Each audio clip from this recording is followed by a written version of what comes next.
Esta es la tarde en el continente americano. Cuando anochece en Europa y amanece en Asia, así cae la tarde en el continente americano y transcurre la noche y el amanecer en el resto del mundo. La tarde. Hola, bienvenidos a la tarde de NTN 24, el canal de las Américas. Los saluda Carlos Eduardo Sánchez. Hoy, por Idania Chirinos, es un gusto poder acompañarlos. Comenzamos, lo hacemos en Venezuela. La alta comisionada de Naciones Unidas para los Derechos Humanos, Michelle Bachelet, inicia precisamente hoy una visita de 3 días a Venezuela. La funcionaria llega al país en medio del pulso político entre Nicolás Maduro y el presidente interino Juan Guaidó.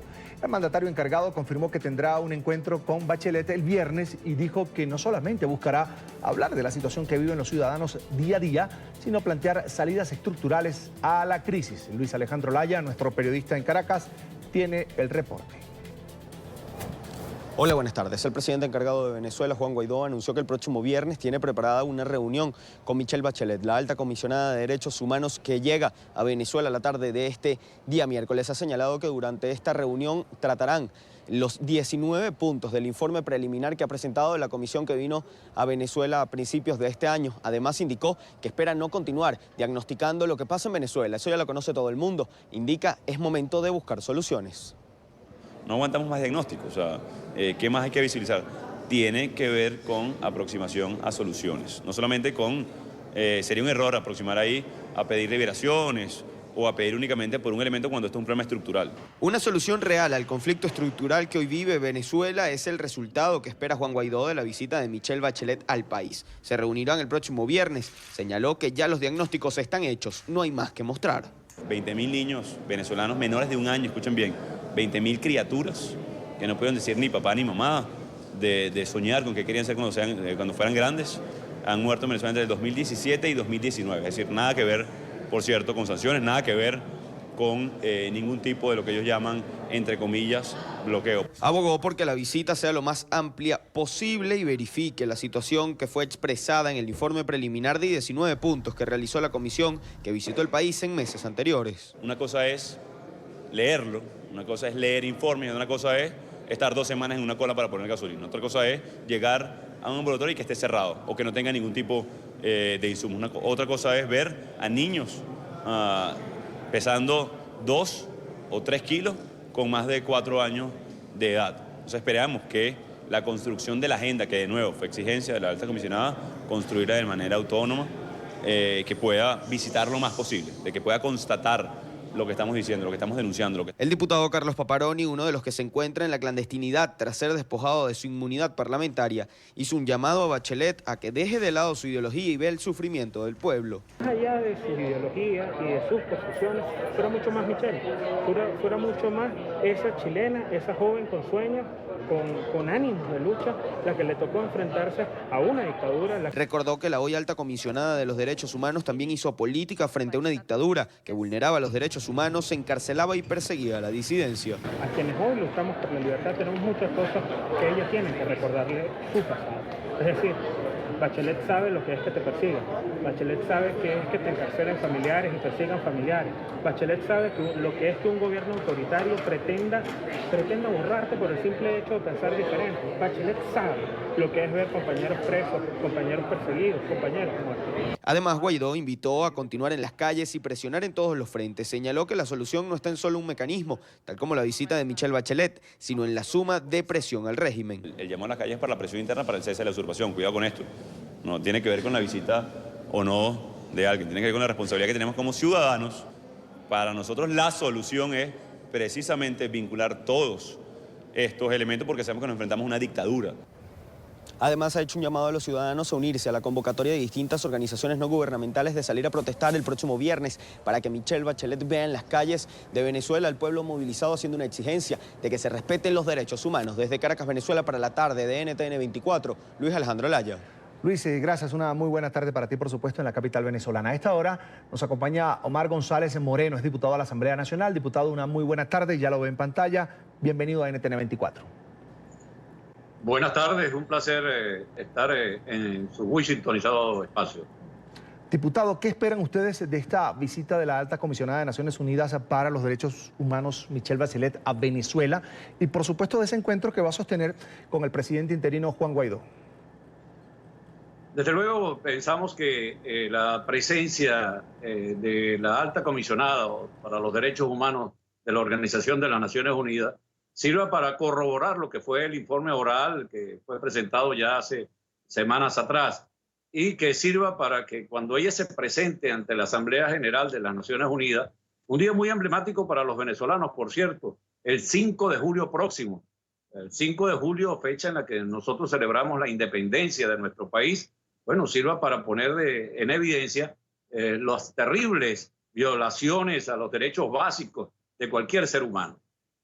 Pensamos que su presencia debe servir además para que un millar de venezolanos que están en las mazmorras de los cuerpos de seguridad del Estado y de las Fuerzas Armadas por motivos políticos sean puestos en libertad, entre ellos el vicepresidente del Parlamento Nacional, el diputado Edgar Zambrano, el diputado Juan Requesén, y desde luego que cese el asedio, el acoso, el hostigamiento permanente que hay contra la Asamblea Nacional. Ahora, diputado, 3 días son suficientes para verificar, constatar la crisis que se vive en Venezuela. Hay una comisión técnica que tiene ya varios meses trabajando en nuestro país. Nosotros lo único que lamentamos es que la señora Michelle Bachelet venga reconociendo a el usurpador Nicolás Maduro como presidente de la República de Venezuela cuando no lo es. Más del 90% de los venezolanos no lo reconocemos a él como presidente de Venezuela. Nuestro legítimo presidente es el ingeniero Juan Guaidó, encargado de la presidencia de la República. Pero en todo caso, su presencia en este momento, a pesar de que su país de origen, Chile, de donde fue presidente, no reconoce a Maduro, sirva por lo menos para que pueda constatar el genocidio continuado que viene cometiendo la usurpación, el régimen usurpador en Venezuela. Acá se respetan todos los derechos básicos. Me refiero al derecho a la alimentación, el derecho a la salud, el derecho a la seguridad, el derecho a los servicios fundamentales, agua potable, luz, el derecho incluso a la libertad de expresión, a la libertad de prensa. Todos esos derechos están siendo violentados no desde ahora, desde hace muchos años. Y eso es lo que ha obligado a más de 4 millones de compatriotas a tener que emigrar para buscar precisamente alimentos, salud y un mejor nivel de vida. Ojalá esto se lo pueda ella constatar, no solamente en Caracas. Ojalá pueda venir, por ejemplo, yo estoy en el estado de Anzoátegui, en el oriente venezolano, frente a la isla de Margarita, donde aquí en el hospital Luis Racetti mueren los recién nacidos por falta de alimentos. O hay una crisis de paludismo, de malaria que está acabando con la población. Bueno, que venga a ver esta situación que están padeciendo los venezolanos en este mundo. Pero, diputado, más allá de encuentros con Nicolás Maduro y, por supuesto, con el presidente encargado, Juan Guaidó, el presidente interino de Venezuela, presidente además del Parlamento venezolano, la señora Bachelet tendrá la oportunidad de trasladarse quizás, por ejemplo, a las prisiones en Venezuela, al SEBIN, quizás para verificar la situación de presos políticos. La ONG Foro Penal Venezolano reporta entre 800, más de 900 presos políticos en Venezuela. Fíjese usted, a mí me tocó ayer en la plenaria del Parlamento venezolano intervenir e inmediatamente después el régimen usurpador de Nicolás Maduro comenzó una especie de maquillaje acelerado de esos calabozos, esas mazmorras donde tienen recluidos a civiles y militares por pensar distinto al régimen que él representa. Hoy, por ejemplo, el Helicoide, que es una de las terribles cárceles de la policía política, está siendo pintado a la carrera pensando que la señora Bachelet va a visitar a los presos. Lo mismo sucede con un calabozo infame, cruel, como es la llamada tumba, que está a 5 pisos en un sótano, donde en casi tumbas están ahí recluidos, presos por pensar distinto. Bueno, en este momento hay un acelerado maquillaje de esos calabozos donde están los presos políticos. Lo que nosotros le pedimos a la señora Bachelet es que precisamente exija la inmediata liberación de los presos políticos en Venezuela. Ahora, cuando el presidente interino Juan Guaidó se refiere a salidas estructurales a la crisis, que es lo que él quiere plantearle en este caso a la alta comisionada de Naciones Unidas para los Derechos Humanos, Michelle Bachelet, ¿eso tiene el consenso de toda la oposición, del Parlamento? ¿Eso se ha hablado? ¿Esto qué es? Desde luego que lo mejor que puede lograr la señora Bachelet como alta comisionada de los derechos humanos de la Organización de las Naciones Unidas es precisamente la ayuda humanitaria de salir de Maduro de una vez por todas para que Venezuela vuelva a ser un país normal. Esa es la exigencia de más del 90%, 9 de cada 10 venezolanos pide, exige y necesita una medida de esta naturaleza.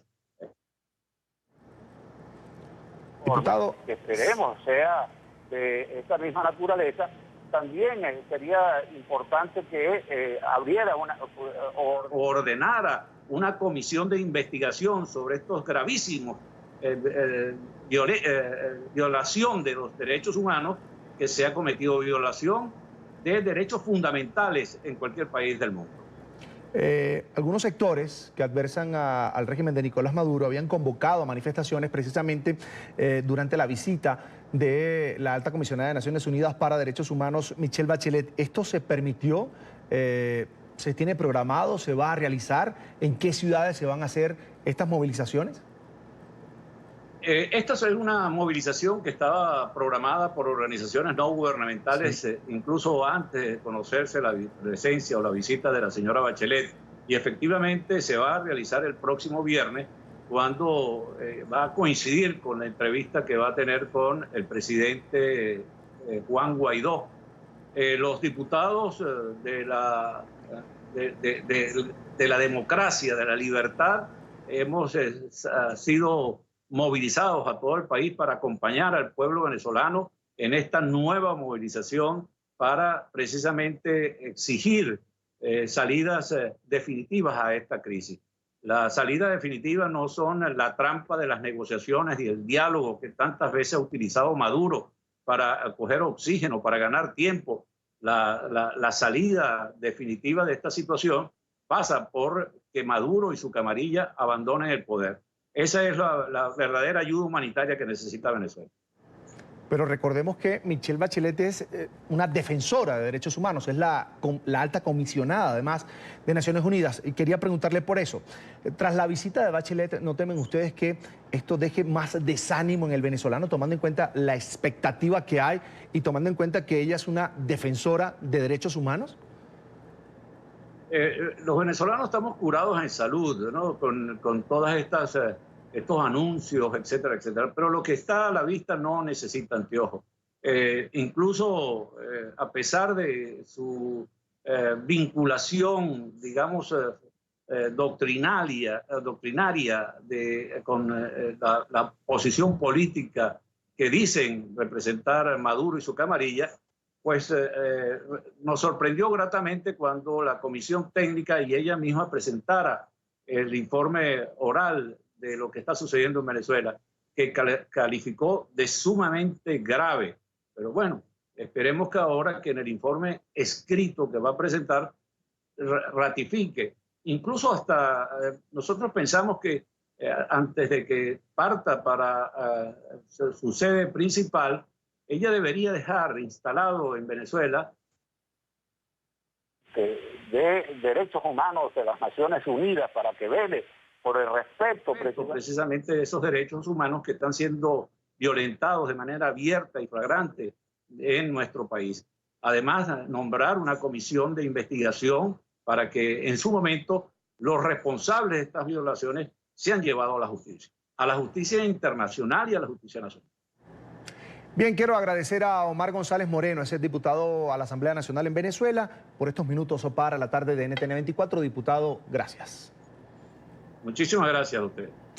Llega la liberación del expresidente de la UEFA, Michel Platini, tras permanecer detenido más de 12 horas. Platini es investigado en Francia por supuesta corrupción en la elección de Qatar como sede del Mundial del 2022.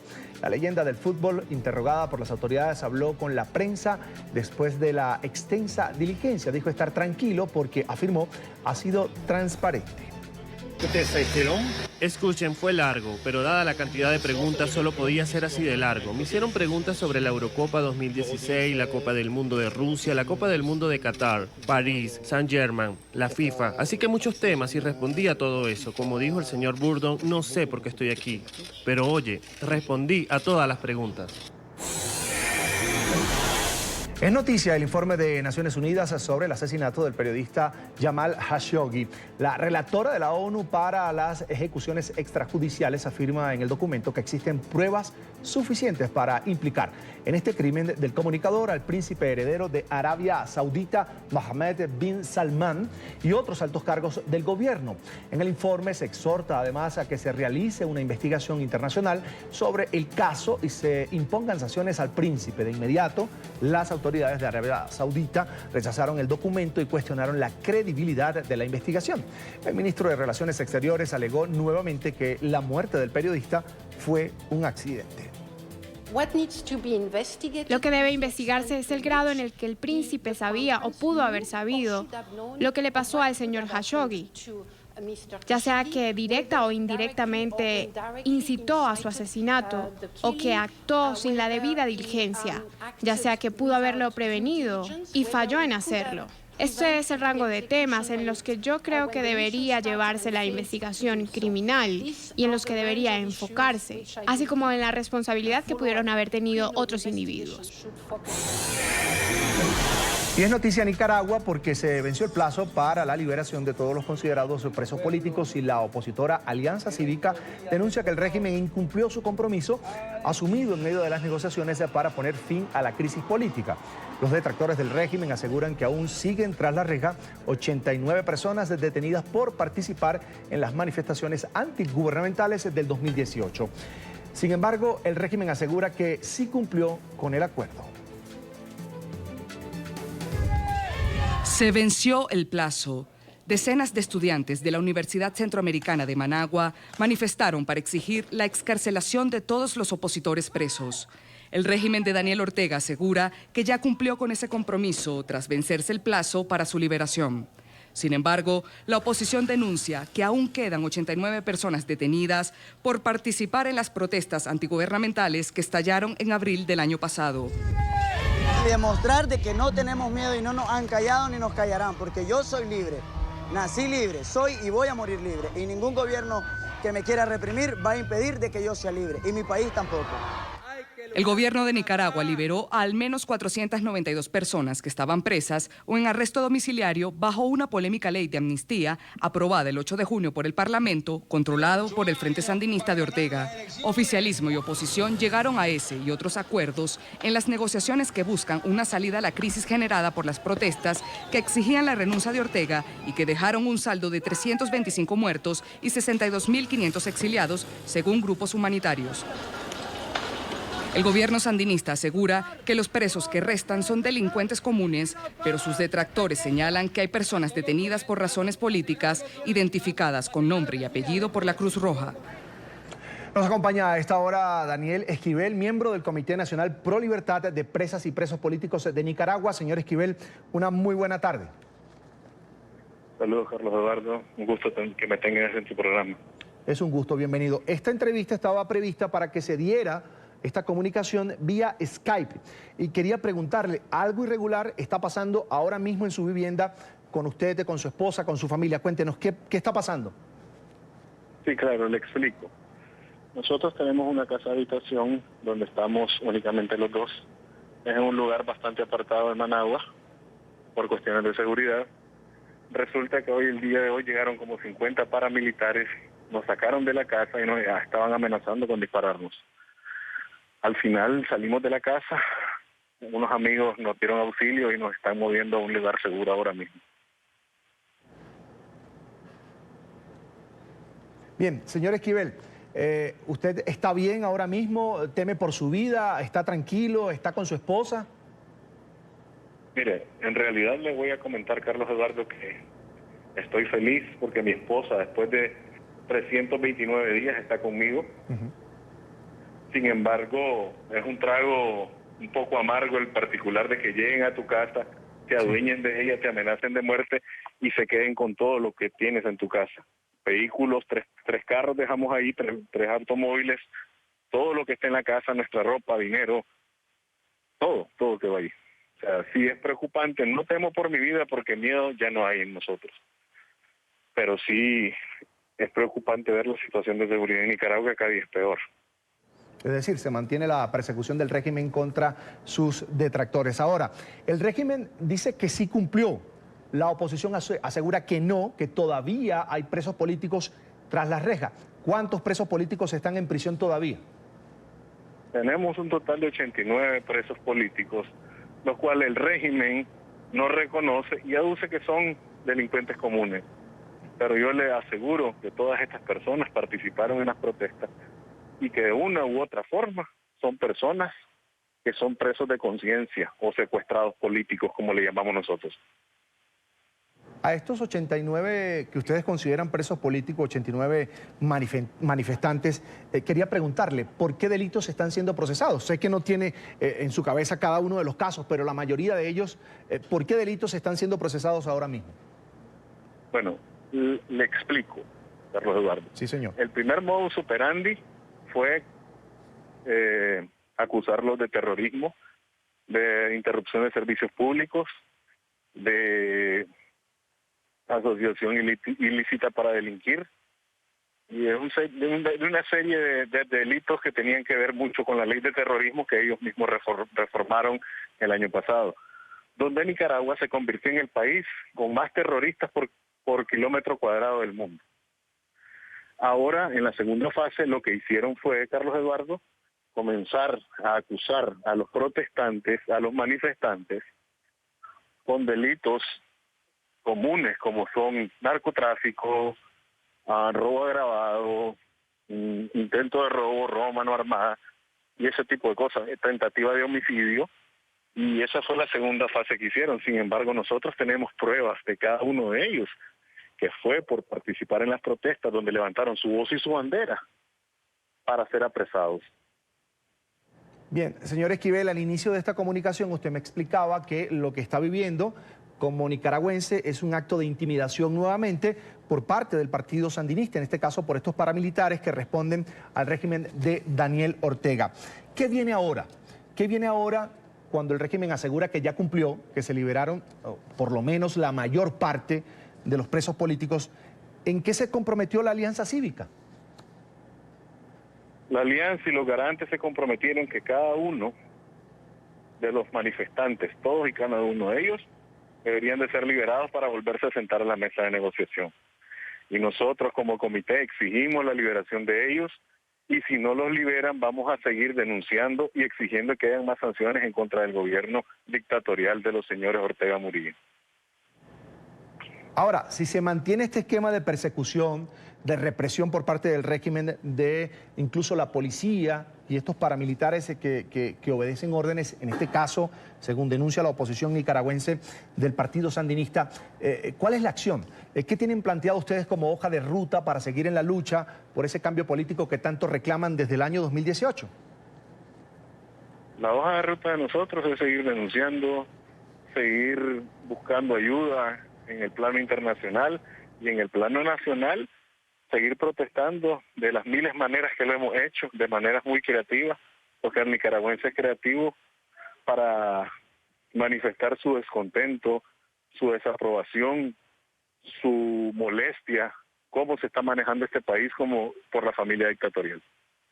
Bien, y ahora mismo, ¿la Alianza Cívica tiene algún canal de comunicación con el régimen para seguir en la lucha, por ejemplo, por la liberación de estas 89 personas que todavía están en prisión? Te comento, Carlos Eduardo. Recordemos que esta liberación tiene dos garantes, que es el señor Rosadilla, de la OEA, y el excelentísimo nuncio que hay acá en Nicaragua, que es el representante del Papa para Nicaragua.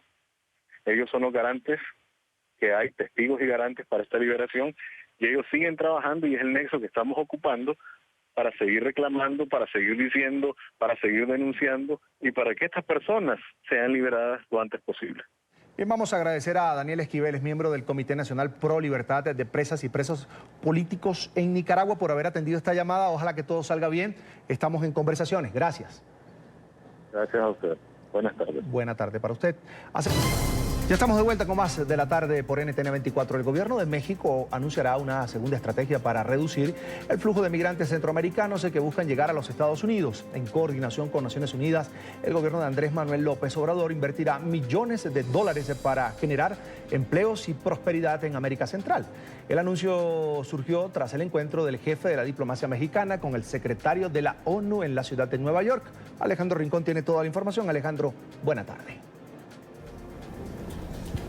Hola, feliz tarde para todos. El gobierno de México ha decidido liderar dos estrategias apuntadas a neutralizar la alta afluencia de inmigrantes indocumentados y solicitantes de asilo que huyen desde América Central y buscan llegar hacia los Estados Unidos. El martes despegó ya el proyecto acordado con los Estados Unidos, a través del cual se desplegarán hasta 6.500 hombres uniformados que hacen parte de una nueva Guardia Nacional que buscan reducir esta alta afluencia de inmigrantes indocumentados. Y hoy se pactó o terminó de acordarse con la Organización de Naciones Unidas otro proyecto apuntado a esta misma causa, pero que busca trabajar en oportunidades de desarrollo y de generación de mayores oportunidades económicas para los centroamericanos. Al respecto, tuvo hoy una reunión entre el secretario de Relaciones Exteriores de México y el jefe de Naciones Unidas, y al término de ese encuentro, el propio jefe de la diplomacia mexicana entregó las siguientes declaraciones sobre el plan que será anunciado el jueves. Y el día de mañana en Tapachula, Chiapas, habrá un encuentro del presidente de El Salvador, el presidente Bukele, que recién tomó posesión, el presidente Andrés Manuel López Obrador, y el plan de desarrollo integral se inicia con una acción que se llama Sembrando Vida. Participan más de 14 agencias de Naciones Unidas y por esa razón es importante tener al más alto nivel de Naciones Unidas. Hay un elemento que no puede pasar desapercibido justo a pocas horas de que los gobiernos de México y El Salvador en conjunto anuncien este trabajo que adelantarán con Naciones Unidas sobre la causa de los inmigrantes indocumentados y solicitantes de refugio. En las últimas horas, también defensores de los derechos humanos en territorio mexicano han denunciado que por cuenta de el plan trazado con los Estados Unidos de desplegar uniformados para tratar de contener a inmigrantes, ya hay incidentes que darían cuenta de posibles violaciones a los derechos humanos. Se refieren a un incidente que tuvo lugar en Veracruz, en donde se ha denunciado que elementos de los cuerpos de seguridad de México dispararon contra un camión en donde se transportaba un grupo de inmigrantes salvadoreños, por cuenta del cual murió una joven de 19 años y otras 2 personas resultaron heridas. Sobre este incidente y la posibilidad de que haya violaciones a los derechos humanos a futuro por cuenta de la estrategia pactada con los Estados Unidos, NTN 24 le consultó directamente al jefe de la diplomacia mexicana. México está haciendo un esfuerzo regulatorio, no tiene por qué ser violatorio de derechos humanos y nuestro gobierno no estaría dispuesto a eso. El hecho de que participe la Guardia Nacional no significa que vas a violar derechos de nadie. Nosotros no estamos planteando que se prohíba migrar, no compartimos esa tesis. Pero lo que no les vamos a permitir es el tráfico de menores como lo están haciendo, el tráfico de personas que le cobren $3.500 a cada persona, que arriesguen la vida de las personas y que estén traficando con menores de edad. Dato clave de cierre sobre lo que hemos estado siguiendo en el transcurso de esta jornada en la sede general de la ONU en la ciudad de Nueva York. México ha propuesto directamente al jefe de Naciones Unidas, Antonio Guterres, que haga el nombramiento de una persona, de un coordinador especial o enviado especial a México, que tenga la misión de ser el coordinador o líder de las 14 agencias de Naciones Unidas que participan de este nuevo plan para controlar la alta afluencia de inmigrantes desde Centroamérica hacia el norte del continente americano. Una determinación que está en consideración de parte de la Jefatura de Naciones Unidas, que por ahora no se ha pronunciado adicionalmente sobre la reunión que ha tenido lugar hoy entre el jefe de la diplomacia mexicana y el de Naciones Unidas. Es todo lo que tenemos para ustedes por ahora. Continúen con más en la tarde. Alejandro, gracias. Una muy buena tarde para ti, por supuesto, en la Gran Manzana. Migrantes centroamericanos aseguran estar preocupados por el despliegue de la Guardia Nacional de México en la frontera con Guatemala. El gobierno de Andrés Manuel López Obrador completó este martes el despliegue de unos 6.000 efectivos en esta zona compartida para impedir el tránsito de indocumentados hacia los Estados Unidos como parte del acuerdo migratorio con Washington para evitar la imposición de aranceles. Algunos de los migrantes huyen de la pobreza y la violencia en países como El Salvador, Honduras y Guatemala.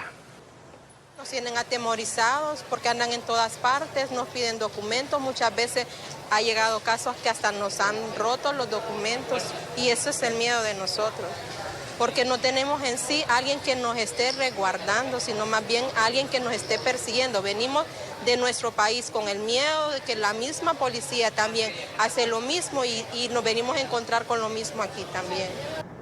Y el presidente de Estados Unidos lanzó anoche su campaña a la reelección en el estado de la Florida, considerado clave para mantenerse en la Casa Blanca. Durante su discurso se evidenció que la lucha contra la migración irregular sigue siendo una de sus principales banderas. Ante miles de seguidores prometió un terremoto en las urnas en los comicios presidenciales del 2020. Y recuerden que lo único que estos políticos corruptos entenderán es un terremoto en las urnas. Eso es lo que entenderán y lo van a ver. Lo hicimos una vez y lo haremos de nuevo. Esta vez vamos a terminar el trabajo. Con esta promesa y plenamente convencido de que obtendrá la victoria, Donald Trump hizo oficial su candidatura a las elecciones de 2020. Bajo el eslogan "Mantengamos la grandeza de Estados Unidos", el líder republicano busca asegurarse otros 4 años en la Casa Blanca.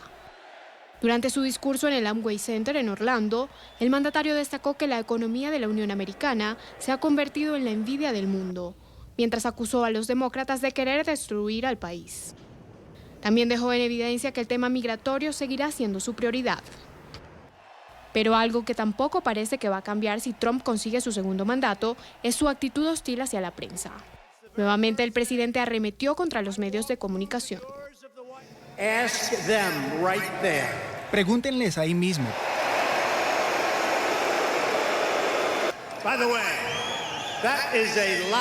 Por cierto, hay un montón de noticias falsas ahí atrás. Eso es mucho, es bastante. Trump estuvo acompañado de más de 20.000 seguidores, quienes lo consideran un líder cautivador. Sus discursos son los mejores discursos que los de cualquier otro político. Bueno, él no es en realidad un político, él es realmente cautivador. Pero no todo fue celebración. Detractores del mandatario también tomaron las calles de Orlando en rechazo a su postulación. Los partidarios de Trump vinieron a nuestra manifestación solo para pelear con todos y solo para regar el odio. Vi a una manifestante al lado de Trump con una cara negra que es simplemente repugnante y no debe ser tolerado, especialmente no aquí en Orlando. Por su parte, los demócratas respondieron al discurso de Donald Trump. El candidato a las primarias de ese partido, Bernie Sanders, se refirió con sarcasmo al pronunciamiento del mandatario. Tenemos un presidente que es racista, sexista, homófobo, xenófobo y fanático religioso, y su estrategia para ganar la reelección es dividir al estadounidense según el color de nuestra piel, según el lugar donde nacimos, según nuestra religión, según nuestra orientación sexual. Hay más de 20 demócratas que buscan ser el rival de Trump en 2020. Y tras presentar su candidatura anoche en la Florida, se conocen los resultados de una encuesta de favoritismo del presidente Donald Trump entre los hispanos, precisamente allí en ese estado. Según el informe de la firma Mason-Dixon, que se realizó entre el 6 y el 11 de junio, la mayoría rechaza la reelección del mandatario. El reporte lo tiene Paola Serna desde Miami. Paola, buena tarde. Hola, ¿qué tal? Buenas tardes. De acuerdo con estos resultados realizados entre los registrados, los hispanos registrados para votar en el estado de la Florida, la mayoría, un 56%, ha dicho que no votará por el presidente Donald Trump, mientras un 34% sigue respaldándolo. De estos, un 10% aún no sabe si votará o no por el presidente Donald Trump. Lo cierto es que dentro de la comunidad cubano-americana, el presidente Donald Trump sigue manteniendo el favoritismo. Un 56% asegura que continúan respaldándolo, mientras un 32% votará demócrata en estas elecciones. Los cambios de esta información no son muy relevantes respecto a las elecciones del 2016. Sin embargo, los candidatos a esta contienda electoral, sin lugar a dudas, tienen sus ojos puestos en la Florida y en los hispanos de este estado. Entre cubanos, ¿no? Obviamente el Partido Republicano siempre ha sido mayoritario, en este caso en la encuesta con más del 50% que aprueba de la reelección del presidente Trump. Eso es más o menos predecible por dónde estaba, por dónde ha estado. El tema de los que no son cubanos también es interesante, porque el año 2016, casi todo el año de 2016, los no cubanos, más del 70%, desaprobaban de Trump. El tema interesante es, de esos dos grupos en la Florida, ¿cuál vota más? ¿No? Y cuál es más consistente en el voto, y ahí es donde los cubanoamericanos siempre han sido los que votan, los que salen a votar, los que se organizan, y se organizan más en torno al Partido Republicano. Y hay un punto también interesante dentro de esta encuesta y tiene que ver con el grupo de los registrados como independientes, es decir, aquellos votantes que no son ni demócratas ni republicanos, y es que hay un empate técnico. Un 39% aseguran que votarán por la reelección del presidente Donald Trump y un 39% aseguran que votarán por otro candidato, mientras hay un 22% dentro de este grupo de los independientes que se encuentran indecisos. De acuerdo al análisis del profesor Eduardo Gamarra, este grupo de independientes es un grupo que se mantiene creciendo y es determinante y muy importante para las próximas elecciones. 100 veces votaría por él, 200 veces. Ese es el hombre, ese es el caballo. ¿Por qué? Porque ha levantado este país. Este país es de los americanos, no es de otra gente, es de los americanos. Yo votaría, pero por Trump, no, hay mucha gente que lo quiere, yo respeto, pero yo no votaría nunca por él. Es racista, le tira a todo el mundo, tenía gente indocumentada mexicana trabajando en su casa, hace años no paga los taxes. Actualmente en el estado de la Florida hay alrededor de 2.5 millones de hispanos registrados para votar. Estas cifras van en aumento, esto debido a que cada día más personas se hacen ciudadanas norteamericanas. Sin lugar a dudas, quien quiera llegar a la Casa Blanca está considerando las alternativas para atraer a los hispanos que puedan votar no solo en Estados Unidos, sino en toda la nación. Desde Miami informó Paola Serna para NTN 24. Los de Latinoamérica, Canadá, Estados Unidos y Europa deberían imponer sanciones individuales a altos funcionarios nicaragüenses implicados en graves violaciones de derechos humanos. Así lo señaló José Miguel Vivanco, director para las Américas de Human Rights Watch. Hoy presentó su informe Brutal represión, torturas, tratos crueles y juicios fraudulentos contra manifestantes y opositores en Nicaragua. Emiliana Molina, nuestra periodista de NTN 24 en la capital de los Estados Unidos, tiene el reporte. Emiliana, buena tarde. Hola, ¿qué tal? Muy buenas tardes. Pues así ves, desde las instalaciones de Human Rights Watch, José Miguel Vivanco, el director para las Américas de esta institución, asegura que si la comunidad internacional comienza a bajar la guardia, pues se pueden olvidar de ver cualquier tipo de mejorías en Nicaragua. De hecho, insiste en que la comunidad internacional, incluidos el Grupo de Lima, países como Estados Unidos, Canadá y la Unión Europea, deben implementar sanciones individuales de inmediato. Con el congelamiento de bienes, de cuentas bancarias, de recursos y también la cancelación de visas de funcionarios del régimen, tanto uniformados como civiles, y por supuesto también miembros del Poder Judicial que se han prestado para encubrir estos hechos.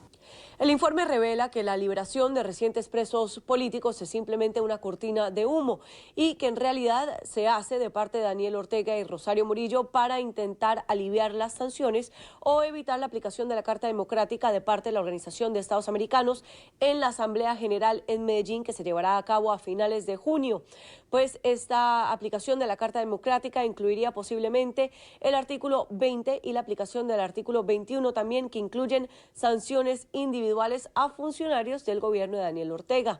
Sin embargo, Miguel Vivanco se tomó la libertad también de nombrar a cada uno de los funcionarios bajo esta administración que deberían ser sancionados por la comunidad internacional. Están dispuestas para que se sancione a estas autoridades, como dije, empezando por Daniel Ortega, pero también deberían responder frente a esta legislación que existe en los Estados Unidos y que también existe en Canadá y en Europa y en algunos países de América Latina.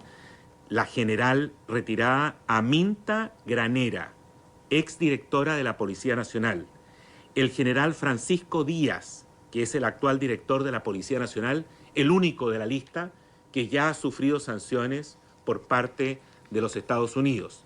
Hablamos también con una nicaragüense en el exilio que vive en Estados Unidos y que nos cuenta que el primer paramilitar que falleció en Nicaragua, que ocurrió en la ciudad de Belén, de hecho no murió a manos de manifestantes, sino más bien que murió accidentalmente. El primer paramilitar que murió, de todos los paramilitares que ellos andan exigiendo de que qué barbaridad, que se murieron 21 y que esos tienen como que tienen mayor importancia que los 300 y pico de jóvenes que asesinaron de nuestro pueblo, murió de una camioneta del Banco Central de Nicaragua. El conductor llegó contando, tengo el nombre y todo, contando de que en Ciudad Belén, cuando ellos atacaron, él dio la vuelta muy rápido porque iban huyendo, porque la población, ellos mataron a un joven y la población salió a la calle y el paramilitar se cayó de la camioneta. Este informe alega que el gobierno de Daniel Ortega intenta ocultar los hechos para continuar con la represión y de hecho es bastante difícil lograr recaudar información. Sin embargo, aseguran que la represión se lleva a cabo a plena luz del día y Human Rights Watch ha logrado constatar este tipo de represión y de hechos por medio de fotografías, videos y documentación. Esta es toda la información que tenemos desde Washington. Emiliana Molina, regreso al Centro Internacional de Noticias. Emiliana, en Madrid, la Agencia de las Naciones Unidas para los Refugiados presentó su informe Tendencias Globales de 2018. El reporte concluye que en el mundo hay más de 70 millones de desplazados. Siria y Colombia son los países con mayor número de desplazados internos. Además, según ACNUR, los venezolanos encabezaron el año pasado la lista mundial de nuevos solicitantes de asilo. Advierten que se trata de una de las mayores crisis de desplazamiento en el mundo. Este es un informe de Marcelo Moncayo desde España. Hola, ¿qué tal? Saludos para ustedes en la tarde, amigos televidentes de este día desde Madrid. La Agencia de las Naciones Unidas para los Refugiados, ACNUR, presentó su informe mundial Tendencias Globales. En él se confirma que el año pasado más de 70 millones de personas tuvieron que huir de sus hogares. Para ACNUR es preocupante la situación de Venezuela y Colombia. Tendencias globales desde el informe presentado por la Agencia de las Naciones Unidas para los Refugiados, ACNUR, para reflejar la problemática de los desplazados durante el año 2018. Según ACNUR, más de 70 millones de personas se vieron obligadas a abandonar sus hogares durante el año pasado. Esto significa un incremento de 2.3 millones en relación al año 2017. ACNUR considera que estas cifras podrían ser conservadoras, pues no reflejan, por ejemplo, la problemática total de la migración venezolana, por la que más de 4 millones de personas han tenido que salir de Venezuela. La situación de Venezuela es una de las más importantes y las que más desplazamiento de población está provocando. Entre 3 y 5 mil personas están cruzando la frontera cada día hacia países limítrofes. Hemos alcanzado los 4 millones. En este informe, ACNUR también expresa su preocupación por la situación en Colombia, país que ya tendría el mayor número de desplazados internos en el mundo, con más de 7.800.000, superando a Siria, país del que ya han huido más de 6.100.000 personas luego de 8 años de guerra interna. Según ACNUR, solo en el año 2018 más de 118.000 colombianos abandonaron sus hogares huyendo del conflicto interno que ha continuado pese a que las FARC dejó las armas en el año 2017. Para ACNUR es importante que los países compartan la responsabilidad de la acogida de los desplazados. No nos podemos permitir, porque sabemos que no es justo, no es viable, no es sostenible y tampoco es seguro que un grupo muy pequeño de países, la mayoría en el sur global y no precisamente los más ricos, se hagan cargo de lo que es una responsabilidad de todos. Es una responsabilidad colectiva de proteger a los refugiados del mundo. Según los datos que maneja la Agencia de las Naciones Unidas para los Refugiados, en el año 2018 fueron 41.3 millones de personas calificadas como desplazados internos y 3.5 millones fueron solicitantes de asilo en todo el mundo. Televidentes de la tarde, y en este mismo informe, ACNUR asegura que el año pasado 1 de cada 2 refugiados era un niño o niña.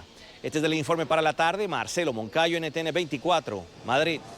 Nos acompaña a esta hora Olga Cerrado, es portavoz de ACNUR para la situación de Venezuela. Y la tengo en pantalla. Una muy buena tarde. Bienvenida a NTN 24. Hola, buenas tardes. ¿Qué tal? Es un gusto. Antes de llegar al puesto número 1 en esta lista de solicitantes de asilo, ¿qué lugar ocupaban los venezolanos? Bueno, pues en los últimos años hemos visto que se ha incrementado el número de solicitudes de asilo de venezolanos. En 2017 había 116.000 solicitudes, pero es en el 2018 donde observamos ese incremento hasta llegar a 341.000 solicitudes el año pasado, convirtiendo así en el primer país de origen de solicitudes de asilo a nivel global. Ahora, ¿cuáles son las principales razones por las que estos venezolanos que legalmente presentaron estas solicitudes de asilo lo hicieron ante las autoridades? ¿Qué esgrimieron? Estamos viendo que los venezolanos están saliendo por distintos motivos. Nos comentan que hay quienes consideran que no pueden seguir viviendo sin tener acceso a medicinas que son clave para sobrevivir, porque son personas que tienen enfermedades crónicas, personas que no tenían acceso a alimentos, pero también estábamos escuchando testimonios de persecución, de miedo, de amenazas por distintos motivos. Entonces las personas están explicando y que están temiendo por su vida. Señora Cerrado, ACNUR estima que más de 4 millones de venezolanos han salido de Venezuela, han salido de su país. Y quisiera saber si ustedes han podido investigar en qué países están ahora mismo esos venezolanos, dónde se concentra la mayor parte de esos más de 4 millones de venezolanos que han salido producto de la crisis, por supuesto, de este país suramericano. Esta cifra de 4 millones es una cifra que nosotros consolidamos de los datos que nos envían y que nos entregan las autoridades de los gobiernos receptores de venezolanos.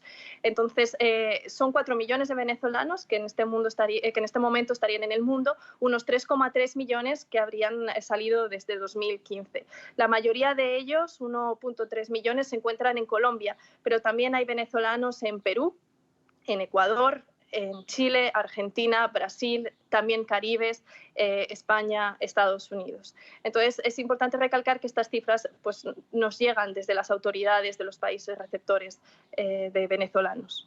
1,3 millones de venezolanos en Colombia. ¿Esto qué significa?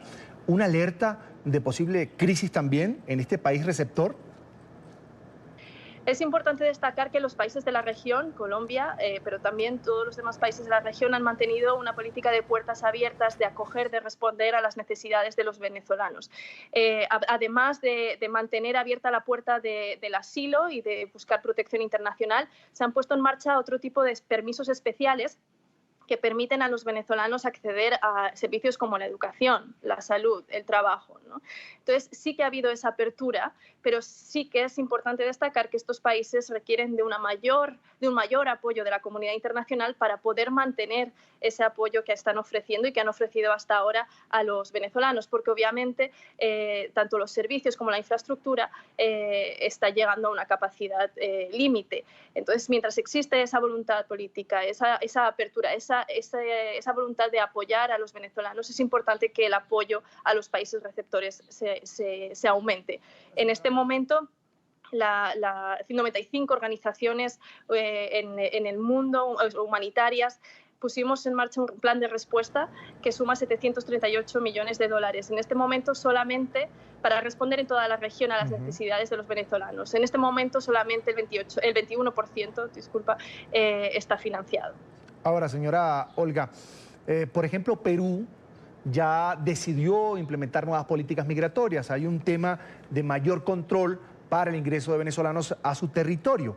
¿Esto no podría ocasionarle más problemas a otros países vecinos? Es decir, ya no sería Perú el destino, sino otro país vecino. Pues hemos observado durante los últimos días que sí que ha habido un incremento de los movimientos de la población venezolana, de refugiados inmigrantes hacia Perú, pero también pues obviamente ha afectado a la frontera entre Colombia y Ecuador para intentar llegar a Ecuador antes de que se implementaran estas medidas.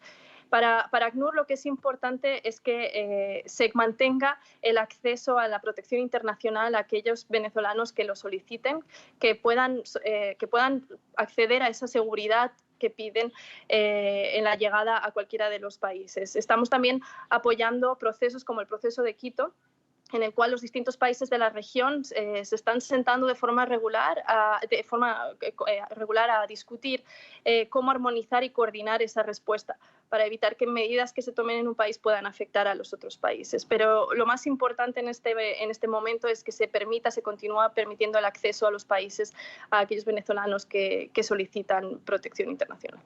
En este informe, Tendencias Globales de 2018, también hace referencia una representante de ACNUR que entregó declaraciones hoy desde Madrid, que entre 3.000 y 5.000 migrantes venezolanos están cruzando la frontera. ¿Esta es una cifra nueva o tiene que ver con el registro que tienen del año pasado como tal? Es una cifra que hemos visto se ha mantenido constante desde el año pasado. Había unos 5.000 entradas diarias en 2018. Con el cierre de frontera por parte de Venezuela de los dos principales pasos fronterizos con Colombia a partir del 23 de febrero, se observó una reducción de ese flujo de personas que entraban de forma regular, pero ese flujo se mantuvo en las personas que utilizaban las trochas o esos pasos irregulares para acceder a Colombia. Estas cifras han ido fluctuando, pero por eso hablamos de entre 3.000 y 5.000 personas que continúan accediendo al día. ¿En qué países, señora Olga, ACNUR se ha visto obligado a levantar campamentos de refugiados precisamente para atender a estos migrantes venezolanos? Pues la necesidad de alojamiento es una de las principales necesidades de los refugiados y inmigrantes venezolanos. En América Latina no hay campamentos de refugiados. Lo que sí que se han puesto en marcha son distintas formas de albergue o de alojamiento temporal. En Brasil, por ejemplo, lo que estamos viendo, pues, por ejemplo, en La Guajira, en el departamento de La Guajira, son unos centros temporales que permiten recibir a personas que se encontraban en situación de calle y que pueden estar en estos centros de recepción un mes.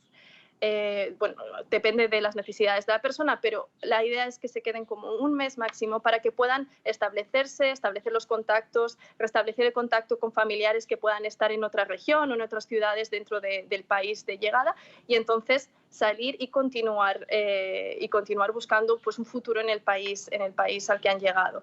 Pero es importante destacar que no hay campos de refugiados en la región y que se están ofreciendo alternativas como albergues en las ciudades, alternativas a través de entrega de efectivo a familias más vulnerables para que puedan pagar el alojamiento, familias que están acogiendo tanto en la frontera como en Perú, en Ecuador, en Colombia, acogiendo a personas venezolanas que están llegando durante las primeras semanas. Lo importante es ese alojamiento temporal en la llegada. Es importante este tipo de estrategia y de decisión de las autoridades y de los países de América Latina, porque permite y facilita la integración y la inserción de las personas venezolanas en las ciudades a las que llegan. Cuando estamos tratando el tema del éxodo venezolano, hay quienes hablan ya de crisis. Y yo quería preguntarle, ¿para ACNUR esto todavía es manejable o ve cierto riesgo de alarma pronto, en los próximos meses, tal vez en un año? ¿Ustedes han valorado ese panorama a futuro? En este momento, y como observamos este fin de semana con el incremento de las llegadas de personas venezolanas tanto a Perú como a Ecuador por la frontera, es una situación manejable, pero porque estamos coordinados tanto a nivel de organizaciones humanitarias como con las autoridades locales para poner en marcha planes de contingencia que están elaborados. Sin embargo, lo que es importante es destacar que siguen faltando muchos fondos. Estamos a mitad de año y tan solo hay un 21% de los fondos solicitados que han sido cubiertos. Entonces sí que es importante que ahora mismo la comunidad internacional, los bancos de desarrollo apoyen a las organizaciones humanitarias que están actuando y respondiendo en terreno, pero también a los países que están acogiendo a los refugiados e inmigrantes venezolanos. Bien, quiero agradecer a Olga Cerrado, es la portavoz de ACNUR para la situación de Venezuela, por haber compartido con nosotros estos minutos aquí en la tarde de NTN 24. Será hasta la próxima. Muy buena tarde. Buenas tardes.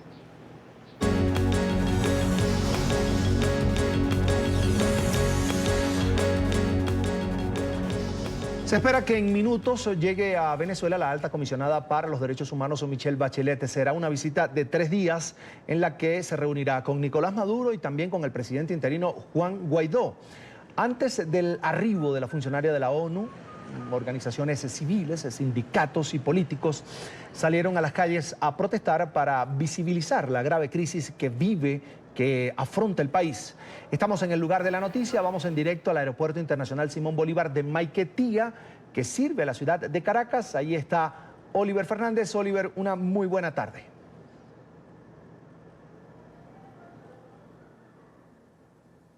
Oliver.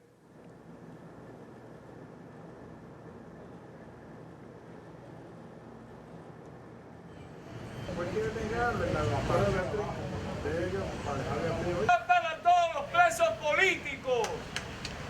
Bachelet. Bien, no tenemos por ahora a nuestro periodista Oliver Fernández. Uno de nuestros periodistas en la capital venezolana se ha trasladado a las afueras de Caracas, exactamente a la ciudad de Maiquetía. Ahí está el Aeropuerto Internacional Simón Bolívar, por donde va a arribar la alta comisionada de la ONU para los Derechos Humanos, Michelle Bachelet. Inicia el día de hoy una visita de 3 días. Se va a reunir con Nicolás Maduro, también con el presidente interino de Venezuela, Juan Guaidó, para de alguna manera tener una visión más cercana de la crisis que se vive ahora mismo en Venezuela. Son las 6:23 de la tarde en Caracas. Vamos exactamente a Maiquetía, al Aeropuerto Internacional, con Oliver Fernández. Oliver, te escuchamos.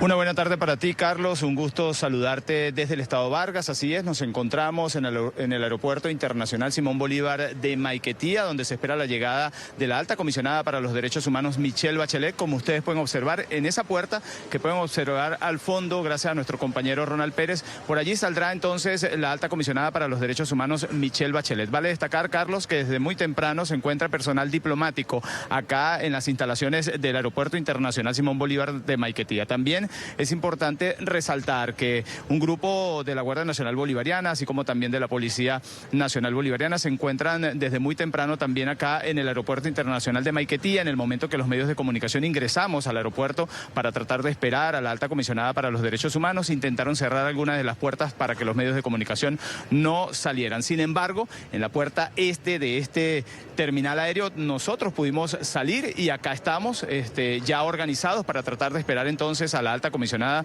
de Derechos Humanos, Michelle Bachelet, para tratar de pulsar su opinión en cuanto a lo que será esta visita por 3 días. Recordemos, Carlos, que estará acá en Venezuela hasta el viernes por la noche. Es una agenda bastante apretada. Distintas organizaciones no gubernamentales defensoras de los derechos humanos pues están exigiendo poder reunirse con la alta comisionada para los derechos humanos, así como también Nicolás Maduro se espera que pueda reunirse. Hoy el presidente encargado de Venezuela, Juan Guaidó, ha dicho que también se va a reunir con la alta comisionada para los derechos humanos, Michelle Bachelet. También se espera que pueda reunirse con los familiares de las personas que cayeron en medio de la represión, tanto en el año 2014 como también en el año 2017. También los familiares de los presos políticos. Es decir, Carlos, es prácticamente una agenda bastante apretada. Se ha dicho que es muy poco tiempo para todo lo que debería visualizar. También han exigido los familiares de los presos políticos que puedan visitar algunas cárceles venezolanas, como por ejemplo la cárcel militar de Ramo Verde,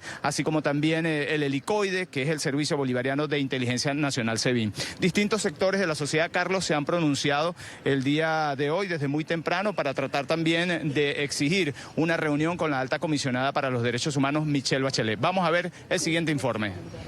¡Liberen a Zambrano! Desde la sede del Consulado de Chile en Caracas, dirigentes de la unidad y defensores de derechos humanos señalaron que la visita de Bachelet es una buena oportunidad para excarcelar a los presos de conciencia.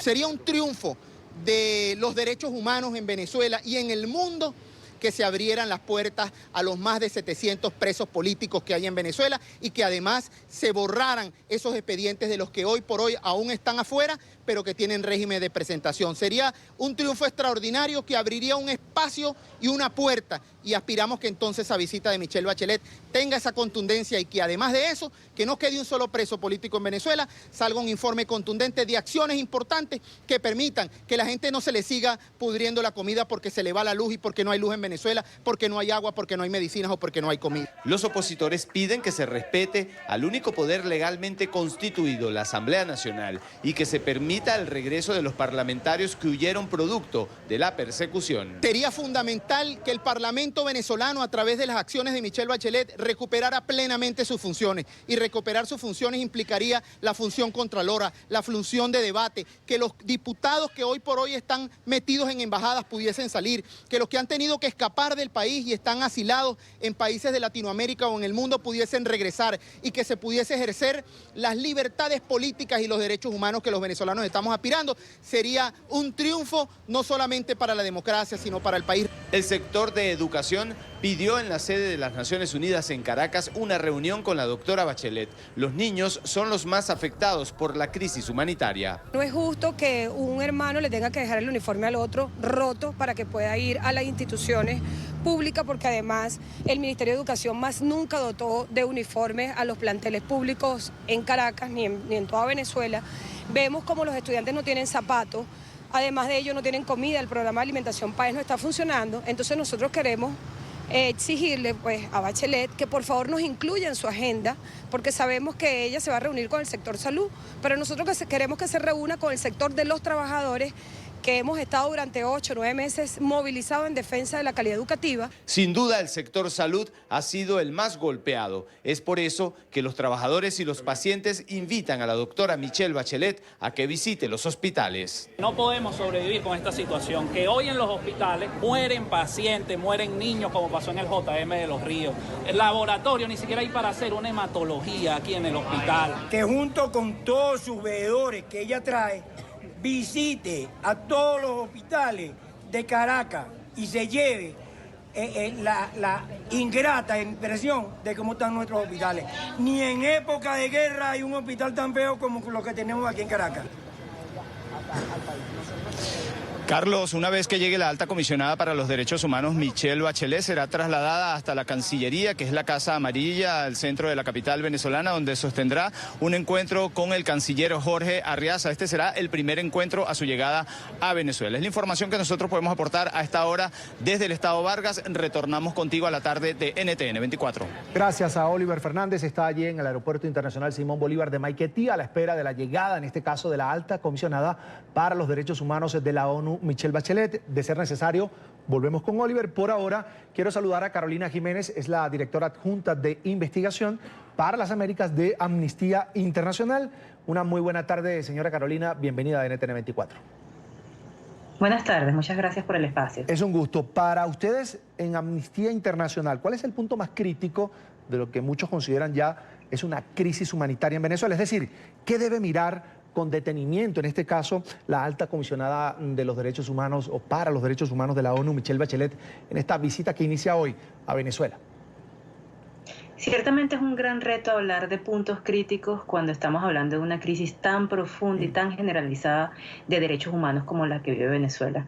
Desde Amnistía Internacional hemos estado documentando no solo violaciones al derecho a la salud y a la alimentación, sino también hemos visto con muchísima preocupación cómo se repiten, especialmente en el contexto de protestas, patrones de represión sistemática, sobre todo a través de comisión de ejecuciones extrajudiciales y detenciones arbitrarias por motivos políticos que, según el último informe que nosotros publicamos, podrían constituir crímenes de lesa humanidad. Entonces esperamos que la doctora Bachelet, a pesar de lo apretado y de lo muy corta, de la muy corta estadía que tendrá en Venezuela, pueda por lo menos tener un espacio directo con las víctimas para que vea y escuche de viva voz lo que son las afectaciones, las lesiones a la dignidad humana que están experimentando las y los venezolanos en este contexto. Pero hay una gran multiplicidad de violaciones de derechos humanos y creo que tendrán que hacer un esfuerzo desde la oficina de la alta comisionada por al menos sentarse con los actores más emblemáticos.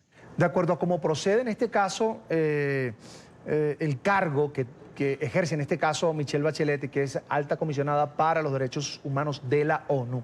¿Qué podría venir después? Es decir, ella se reúne con Nicolás Maduro, es el líder del régimen venezolano, se reúne también con el presidente interino, el presidente del Parlamento venezolano, Juan Guaidó, se reúne con algunos actores, tengo entendido que se va a reunir con organizaciones no gubernamentales que le van a exponer parte de esa crisis que se vive a diario en Venezuela.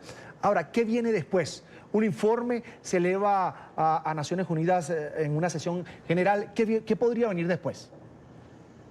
Bueno, efectivamente su equipo ya vino previamente porque la doctora Bachelet, la oficina de la alta comisionada como tal, a la oficina se le ha solicitado la producción de un informe que debe presentar frente al Consejo de Derechos Humanos en cuestión de semanas. Así que es una oportunidad importante que ella pueda venir a un poco ya a confirmar los hallazgos, ¿no?, de la investigación que realizó su equipo y a escuchar los testimonios de las víctimas de manera personal. Pero nosotros creemos que hay que ir más allá del informe y es una de las peticiones que tenemos para la alta comisionada. El informe es importantísimo, es una importante pieza de documentación en donde están las principales preocupaciones en materia de derechos humanos de la alta comisionada.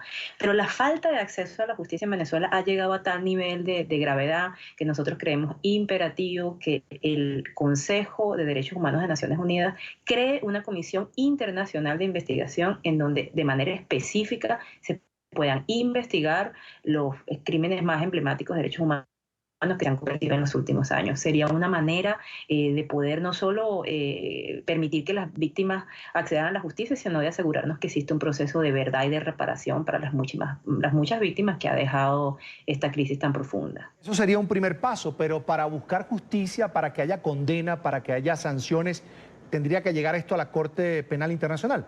¿Es así?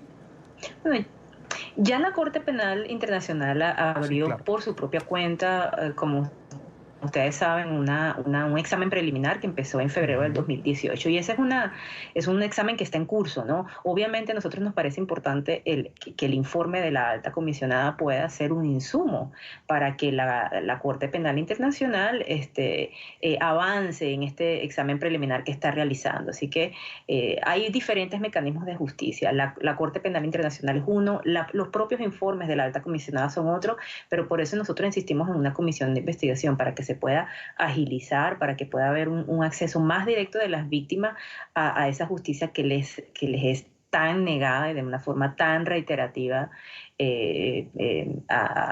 a ellos, ¿no?, a quienes han sufrido de primera mano la violencia sistemática que las fuerzas de seguridad ejercen contra la población. Por ejemplo, Amnistía Internacional, que documenta casos de violaciones a derechos humanos en Venezuela, ha podido entregar su trabajo a esa comisión técnica que previo envió, en este caso, Michelle Bachelet a Venezuela. Sí, en efecto, nosotros hemos enviado nuestros informes de manera inmediata, apenas son publicados a la oficina de la alta comisionada. Sabemos que ella debería haber recibido esos informes y en tal sentido siempre es bueno tener una oportunidad para reiterar nuestros mensajes, pero yo creo que es muy importante recalcar que la alta comisionada no llega a Venezuela en un vacío.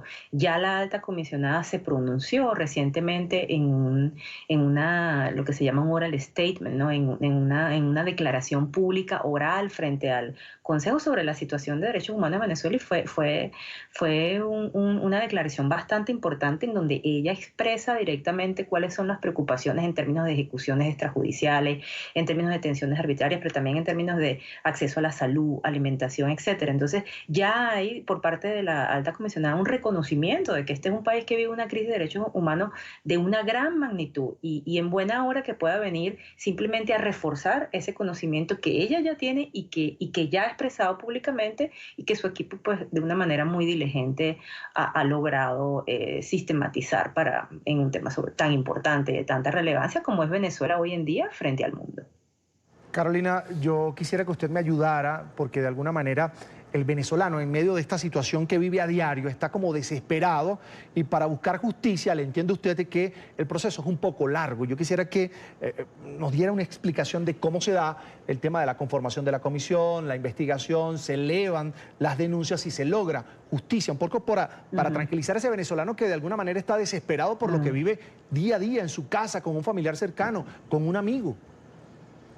Sí, Carlos, nosotros conocemos esa desesperación y la compartimos. En nuestro acompañamiento con las víctimas escuchamos testimonios dolorosos de lo que han sido las grandes pérdidas que han sufrido, ¿no?, por las diferentes violaciones de derechos humanos que se cometen en el país.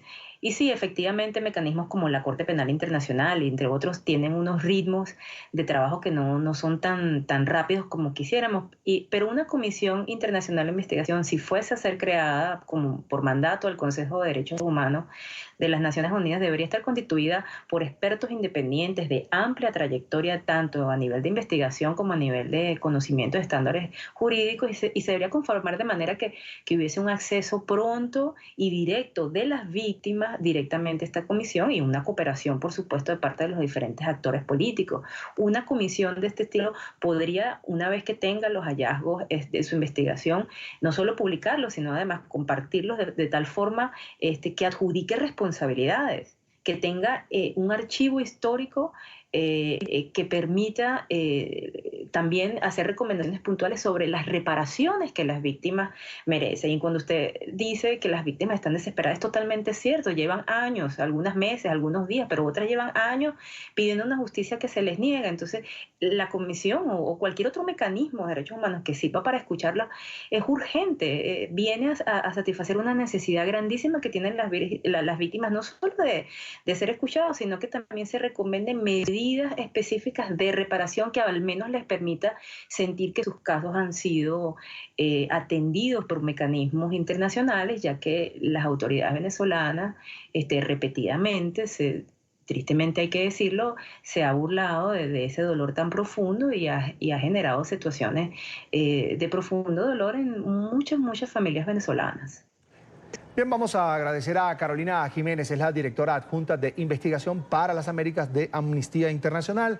Tenga usted una muy buena tarde. Gracias por atendernos. Gracias, buenas tardes. Hasta la próxima.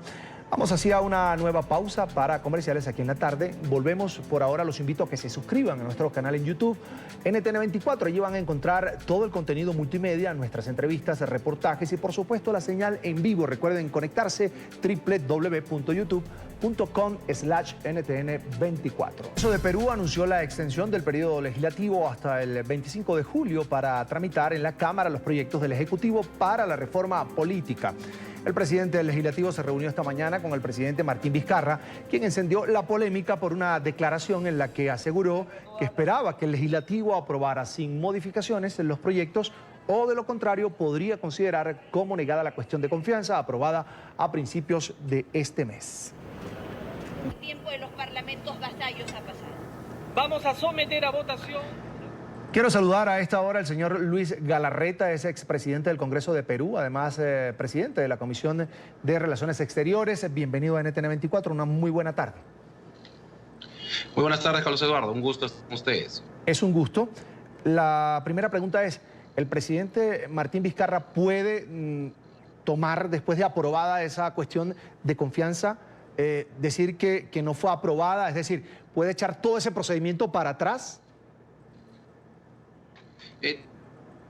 Aprovecho y agradezco esta llamada para comentar dos cosas brevemente. Primero, la cuestión de confianza es una institución jurídica dentro de la Constitución Política del Perú que le permite al propio Poder Ejecutivo plantearla a través de su presidente, el Consejo de Ministros, pero que el gobierno del presidente Vizcarra ha venido distorsionándola de alguna manera.